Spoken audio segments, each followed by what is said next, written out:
I'm Heather with WTI. Can you help me solve this lifelong debate? Is it turmeric, or I forget the third way people say it, but I'm always curious how to actually say this word.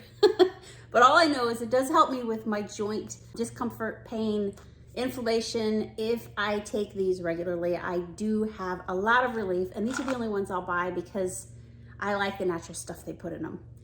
They will stain your hands as a warning. Pop them straight in your mouth as fast as you can or you'll have orange palms.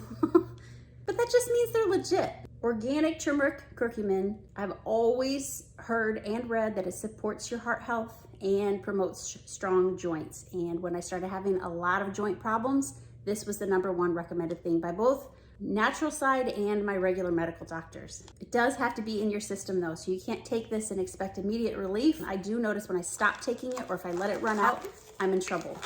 But definitely orange. It definitely will stain your hands. But it's oh so effective. NatureWise is the way to go. That's my point of view.